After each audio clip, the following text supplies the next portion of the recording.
భద్రాచలం శ్రీ సీతారామచంద్ర స్వామి వారి దేవస్థానంలో ముక్కోటి ఉత్సవాలు నిన్నటితో విజయవంతంగా ముగిశాయి. 9 రోజుల పాటు భక్తులకు స్వామివారు ప్రతిరోజు వేరువేరు అవతారాలలో దర్శనమిచ్చారు.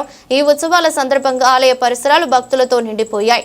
ఉత్సాహభరిత వాతావరణం నెలకొంది.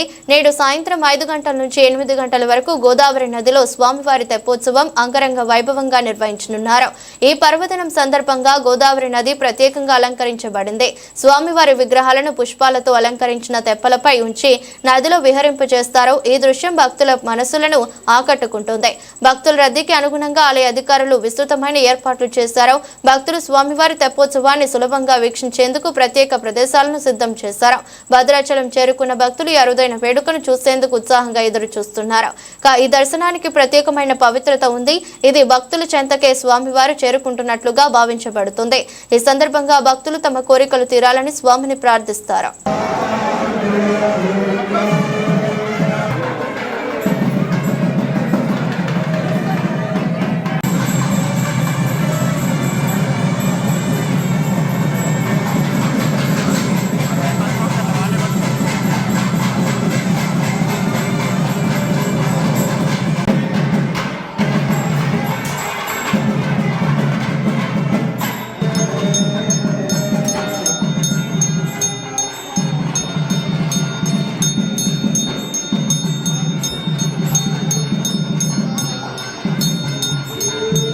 దాతారం సర్వసంపదాం లోకాభిరామం శ్రీరామం భూయో భూయో నమామ్యహం. వైకుంఠ ఏకాదశి ఉత్సవాల్లో భాగంగా భద్రాచలం శ్రీ సీతారామచంద్ర స్వామి వారి దేవస్థానంలో పహల్పత్ ఉత్సవాలు జరుగుతున్నాయి. ఈ పహల్పత్ ఉత్సవాల్లో చివరి రోజు 9వ తారీఖు. ఈనాడు ఈ 10 రోజులు జరిగినటువంటి ఉత్సవాలకు ముగింపుగా ఈనాడు తిరుమంగ ఆళ్వార్ల యొక్క పరమపదోత్సవం అనేటువంటిది వైభవంగా ఉదయం 10:30 గంటల సమయంలో జరుగుతుంది. ఆ తర్వాత పహల్పత్ ఉత్సవాలు ముగుస్తాయి. సాయంత్రం తెప్పోత్సవం స్వామివారికి నిర్వహింపబడుతుంది.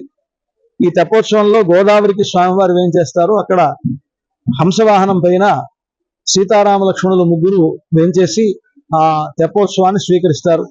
హంసవాహనంలో ఆ తెప్పను ఉంచడానికి, అలాంటి అలంకారం చేయడానికి కారణం ఏమిటంటే, భగవంతుడు హంస అవతారాన్ని ధరించి ఎంతో మంది ఋషులకు ఆయన జ్ఞానోపదేశం చేసినట్లుగా మనకు భాగవతం చెప్తున్నది.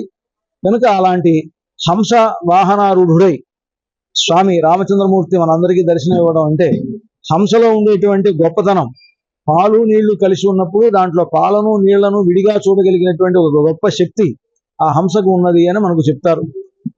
లోకంలో, సమాజంలో మనకు మంచి చెడు అనేటువంటిది కలిసే ఉంటాయి.